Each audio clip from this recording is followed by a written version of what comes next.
We've just got some breaking news in from Buckingham Palace, folks. So this statement has just come in from Buckingham Palace and I'll read it for you. It goes on to say, His Majesty has today initiated a formal process to remove the style, titles and honours. So, 5 minutes ago, Prince William and Catherine just did something Queen Camilla never believed they would dare do. They confirmed that the royal title she fought for, waited for, and finally secured now has an official ending. Not a warning, not a private suggestion, a signed decision. And the person whose approval appeared at the bottom of that decision is the reason this story has shaken the palace. For years, Camilla had operated under one unspoken assumption. As long as Charles stood beside her, no one could touch the position she had spent decades building. William could object, Catherine could remain distant. Advisors could raise concerns, but Charles was king, and Camilla believed his protection would always be enough. Then the emergency meeting began. It happened behind closed doors inside Buckingham Palace, away from cameras, staff, and the polished language normally used to hide family conflict. William arrived first, Catherine followed. Charles and Camilla were already seated. In the center of the table lay a sealed succession file containing a decision that had already moved far beyond discussion. A senior advisor opened the folder and read the first clause. Camilla would remain queen for the duration of Charles's reign, but when that reign ended, the title, household authority, ceremonial precedence, and influence attached to her position would end with it. No automatic continuation, no protected role, no separate center of power inside William's monarchy. And before the second page is revealed, anyone who believes William and Catherine are right to protect the future of the crown should subscribe, like, and share this video right now. Because when the people who support them stay silent, the palace gets to pretend the public does not care, and Camilla's influence only survives when nobody is willing to challenge it. That was when William spoke, and the room changed. He did not shout, he did not accuse. He simply said the monarchy could not enter its next chapter while carrying unresolved questions about loyalty, entitlement, and control. There would be one sovereign, one household, and one clear line of authority. Camilla's future position could not stand above that rule. Catherine remained silent, and that silence unsettled Camilla more than any argument could have. William was expected to defend his future reign. Catherine's presence proved the decision was shared. She had not come to watch, she had come to confirm it. Then the second page was turned. It contained a list of requests connected to Camilla's household: continued staffing, influence over senior appointments, permanent access to royal residences, security arrangements beyond Charles's reign, special considerations for members of her family. Each request appeared manageable on its own. Together, they looked like the foundation of a household designed to survive the king who created it. Hi viewers, are you happy William and Catherine finally drew the line against Camilla, yes or no? Comment your answer now, and if your answer is yes, do not watch quietly. Subscribe and share this video, because supporting William and Catherine means nothing if their supporters remain silent when the future of the monarchy is being decided. Charles looked toward William, waiting for hesitation. None came. Catherine finally leaned toward the document and made the point Camilla had not expected from her. A royal title, she said, had to represent service. It could not become a private possession, and it could not be used to secure permanent advantages for relatives with no constitutional duty. Camilla read the clause again. She had endured years of hostility, lived beneath Diana's shadow, and waited for the day the palace would finally treat her position as secure. Now William and Catherine were telling her that the title had not been secured at all. It had been given an expiration date, but the most dangerous page was still underneath. It stated that the decision had already been entered into the succession framework and could not be reversed quietly. Camilla turned to Charles. He would not meet her eyes. At the bottom of the page sat an authorization mark she recognized immediately. It did not belong to William. It did not belong to Catherine. The order stripping her future title had begun with Charles himself. But that mark was only the first problem. The deeper danger sat inside the pages William had not yet allowed Camilla to read. For months, a palace team had been examining how royal households would operate after the end of Charles's reign. It began as a routine exercise. Staffing levels, security arrangements, residences, ceremonial duties, nothing capable of dividing a family. Then the requests began to surface. One asked that several members of Camilla's household remain in place after William became king. Another sought continuing influence over appointments connected to charities, residences, and ceremonial offices. A third proposed that certain travel, security, and accommodation arrangements should continue for people close to Camilla, even when they held no formal duty under the next monarch. Individually, the requests looked harmless. Together, they looked like a structure. William had read every page before the meeting. He saw a household preparing not to survive a change of reign, but to carry its own authority through it. Staff would remain, access would remain, influence would remain. The title might lose its constitutional purpose, yet the machinery around it would continue moving. That was the line he would not cross. Charles dismissed the concern as an administrative misunderstanding. Camilla had served beside him, represented the crown, supported charities, and endured years of public hostility. Continuity, he argued, was not entitlement. It was protection, a way to prevent loyal staff from being discarded the moment the crown passed to William. But William had already considered that defense. He asked why continuity required influence over appointments, why it required permanent access to certain residences, why privileges of the reigning queen should extend beyond the reign itself, and why several requests included members of Camilla's family rather than working royals with duties. The room tightened. Camilla answered. Her family, she said, had never asked to become royal. They had lived with scrutiny, criticism, and intrusion through her marriage. Any support discussed in the papers was meant to protect them from consequences they had not chosen. Catherine watched her silently. Then she asked one question. What service would those privileges represent? No one answered. That silence exposed the weakness in the entire argument. Royal privilege could be defended when it supported duty. It became far harder to explain when it followed bloodlines, private loyalty, or personal comfort. Catherine's concern was not only constitutional, it was public. Every residence, every staff position, every security arrangement, and every appointment would eventually invite the same question outside the palace. Why should it continue, and who was being served by it? Charles shifted in his chair. He understood public anger better than most people. He had watched small financial details become national controversies. He knew that one poorly explained privilege could eclipse months of public work. Camilla refused to surrender the point. She said William and Catherine were treating her as though she were building a rival court.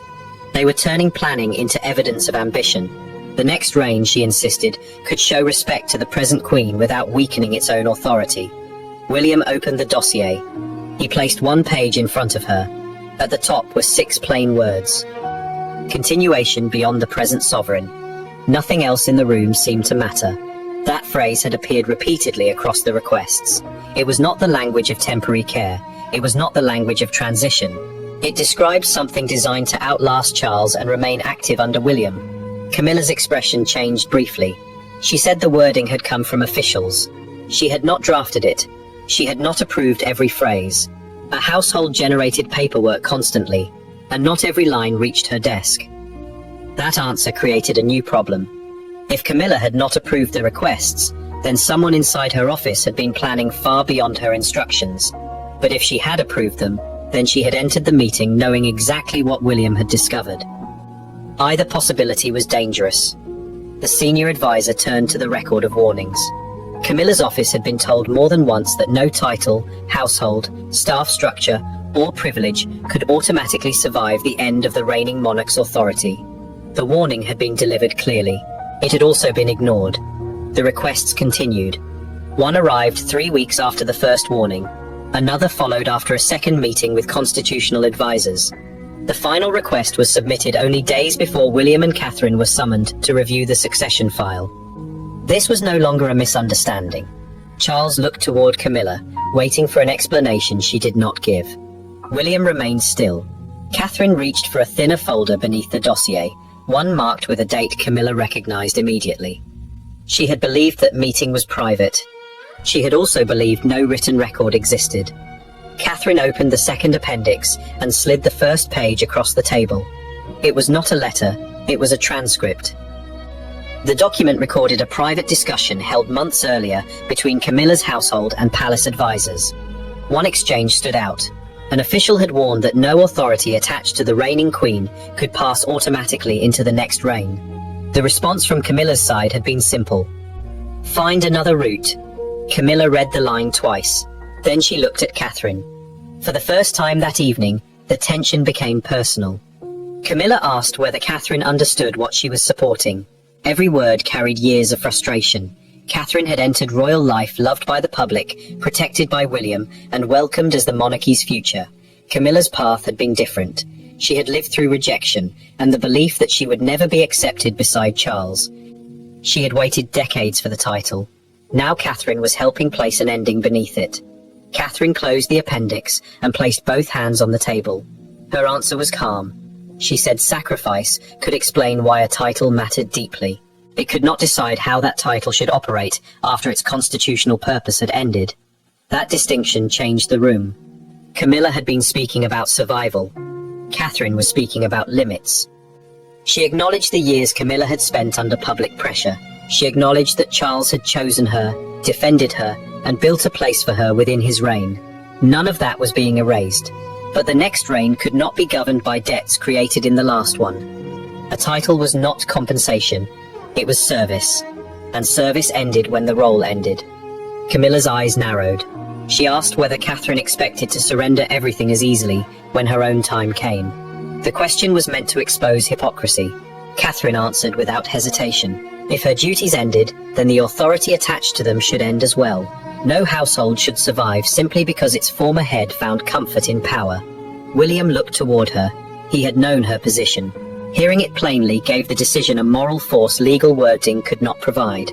Camilla turned to Charles and asked whether he would allow William and Catherine to reduce her life beside him to an administrative term. Charles looked exhausted.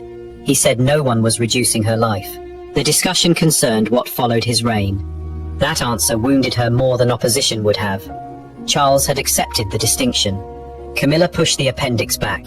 She insisted she had never seen the warnings. She had never authorized anyone to search for a way around William's future authority. Her office handled countless drafts. Some were exploratory, some never reached her. The senior advisor opened a second record. It showed that the warning had been sent to her private secretary. A receipt confirmed it had been opened. The following morning, a meeting was added to Camilla's private schedule. No subject was listed. No minutes were filed. But later that day, the phrase, "continuation beyond the present sovereign," appeared in a revised request. Someone had acted. The question was who? Camilla said her private secretary had misunderstood.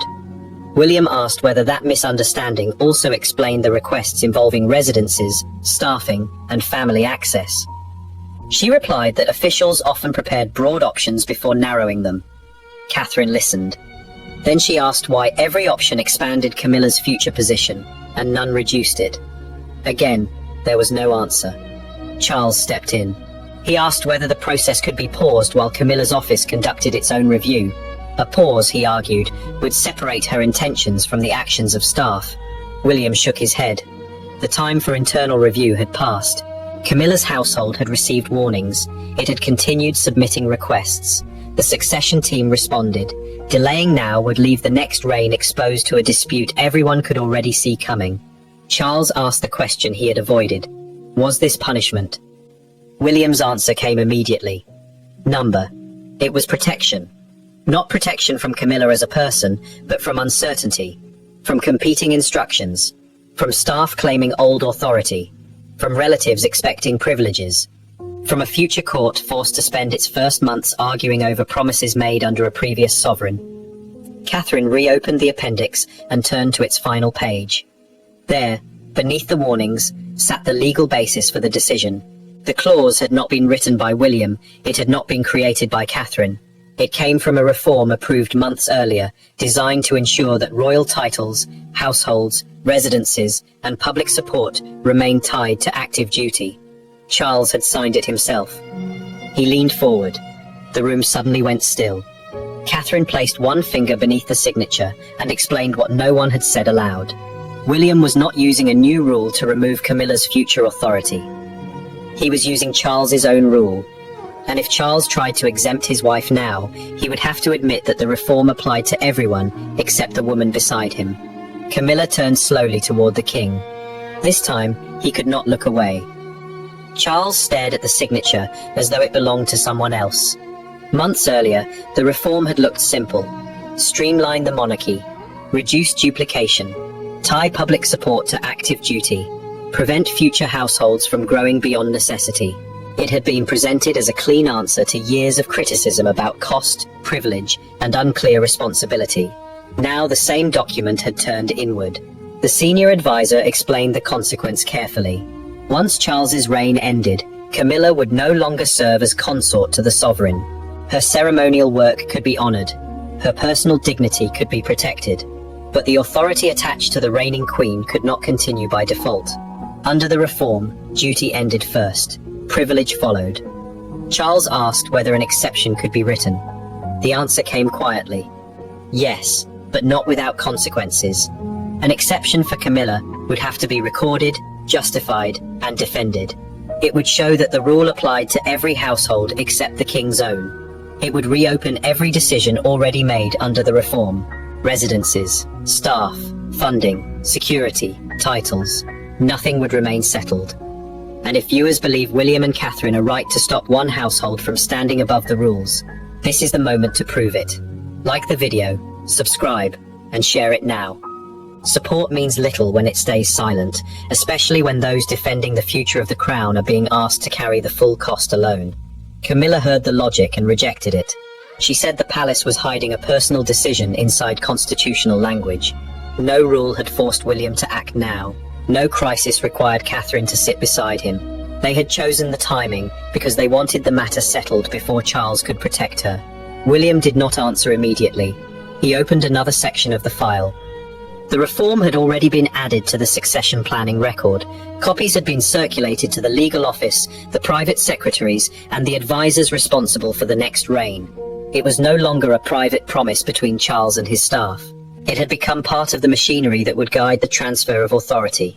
That changed everything.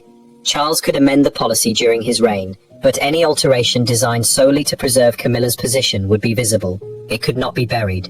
It could not be described as routine. The paper trail already existed. Then the door opened.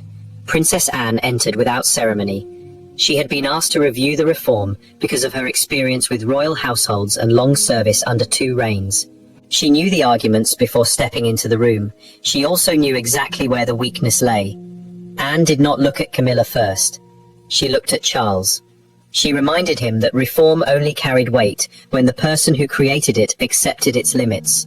A monarch could not demand discipline from the family, reduce households, question long-standing arrangements, and then suspend every principle when the same scrutiny reached his wife. Charles said Camilla was not simply another member of the family. Anne agreed. That was precisely why the standard had to be clearer, not weaker. Camilla accused Anne of joining William and Catherine against her. Anne refused the accusation. Affection, she said, was not the issue. Offices were. One belonged to the current reign. Another would belong to the next. Blurring them would leave staff, advisors, and relatives claiming authority from 2 different sources. The danger was not dramatic. It was administrative. That made it worse. A palace does not need open confrontation to fall into confusion.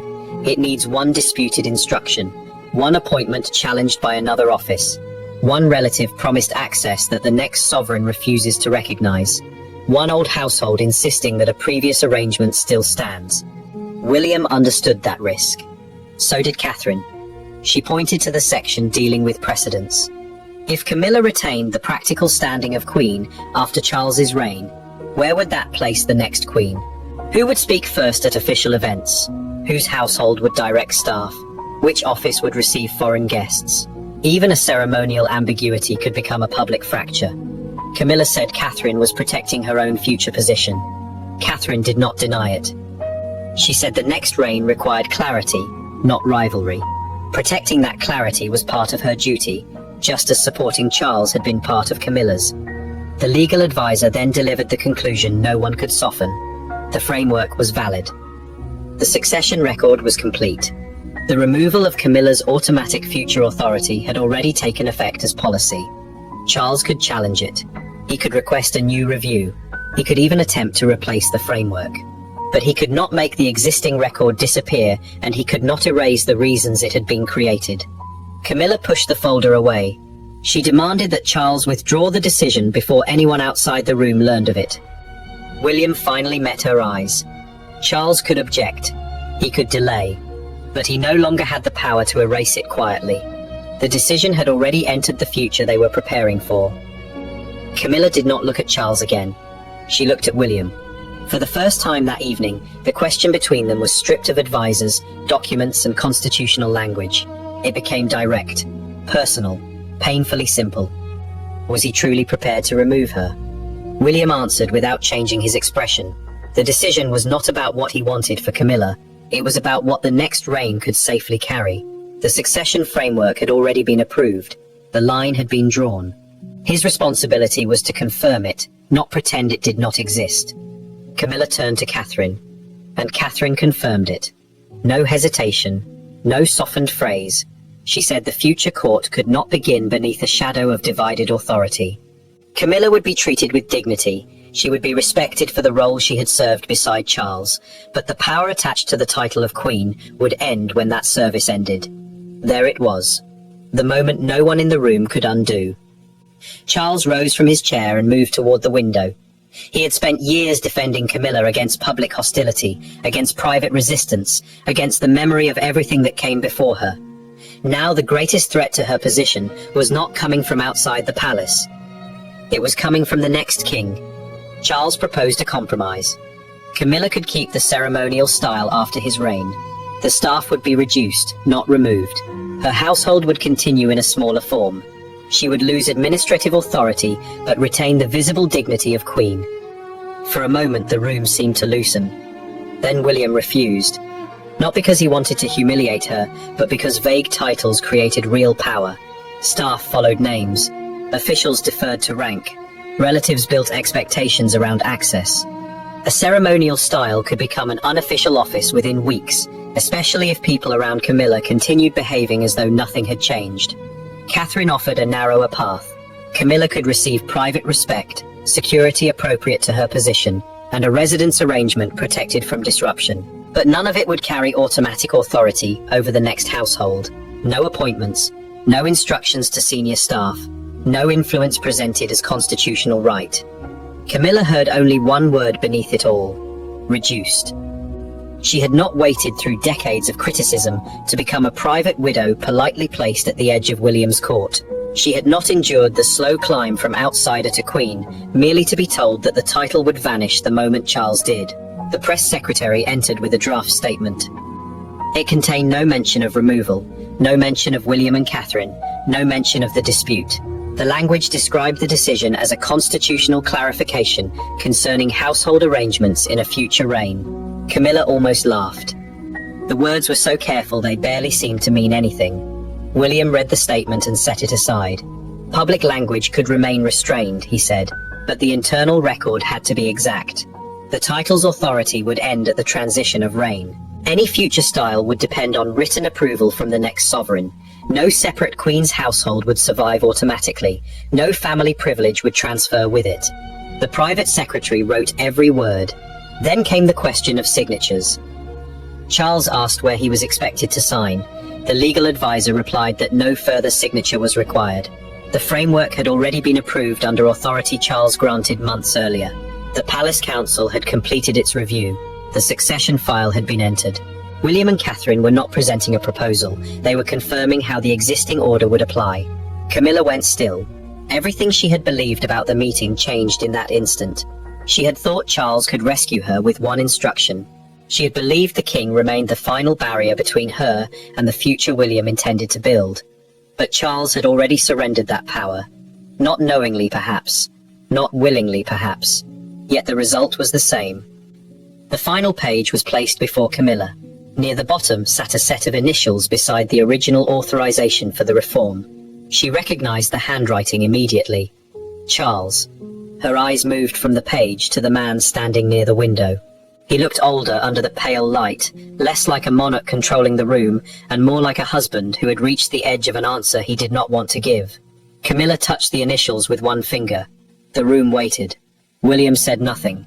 Catherine said nothing. Even Anne remained still. Camilla asked Charles whether he had known. He turned slowly. But before he could answer, the advisor closed the outer folder and revealed one final sealed attachment beneath it. A document none of them had discussed. And on its front was Catherine's name. The sealed attachment carried Catherine's name, but it was not written by her. It was a memorandum prepared after a private consultation she had attended with constitutional advisors responsible for the next reign. Catherine had asked one question: what would happen if a former queen continued issuing instructions through staff after a new sovereign took the throne? The answer filled 3 pages. Any unofficial direction could create confusion over appointments, access, security, and public representation. It could force the next king to challenge his father's widow in public. Catherine had requested that the risk be settled before it reached that point. Camilla understood immediately. Catherine had not entered the emergency meeting as William's quiet supporter. She had helped identify the weakness that brought everyone there. Charles opened the memorandum. His eyes moved across the lines, stopping at the recommendation near the end. All authority connected to the serving consort had to cease at the transition of reign unless the incoming sovereign renewed it. Below that recommendation was Catherine's response. Agreed in principle. Camilla looked at her across the table. The anger she had held toward William shifted. Catherine had not shouted, threatened, or pushed herself forward. She had asked the question no one around Charles wanted to answer, then waited while the palace reached the only conclusion it could defend. Charles finally answered Camilla. He said he had known about the reform. He had known it would reduce future households. But he had not understood that advisors would apply it to her title so completely. He believed respect for her position would survive every technical change. Camilla asked whether he had read the final clauses. Charles paused. That pause was enough. He had signed the framework. He had trusted others to manage the details. And somewhere between his intention and the language entered into the succession file, Camilla's future authority had disappeared. No one celebrated. William had secured clarity, but he was watching his father realize that his own signature had created the deepest division in the room. Catherine had protected the next reign, yet the protection exposed Charles before his wife. Anne had defended the rule, but even she understood what had been lost. Camilla stood. She did not ask for the document again. She said every person in the room had made a choice, and one day each would have to live with how that choice was remembered. Then she left. The door closed softly. That was the moment the dispute became permanent. Charles remained by the window while advisors collected the files. William approached him, but Charles raised one hand. He did not want explanation. Not then. The son who would inherit the crown had protected the institution. The husband who wore it had failed to protect the woman beside him. Both truths could exist together. Anne stayed behind after William and Catherine departed. She told Charles that succession questions never disappear because a family refuses to discuss them. They wait. They gather resentment, then they return when everyone is least prepared. Outside the room, Camilla's household began receiving new instructions. Staff contracts would be reviewed. Future access would require approval. Private arrangements would be separated from constitutional ones. Nothing changed publicly that night, but inside the palace, preparation had begun. William and Catherine left through a private corridor without speaking to waiting staff. They had entered as the Prince and Princess of Wales. They walked out as the united centre of the next reign. Camilla still had her title, but she no longer controlled its future. The palace statement released later used careful words: continuity, clarification, transition. It did not mention the confrontation, the initials, or the moment Charles failed to answer. Yet the real decision remained inside the succession file, protected by signatures no one could remove. And the final mystery did not disappear. Did Charles misunderstand what he signed, or did he know where the reform would lead and allow William to finish what he could not do himself?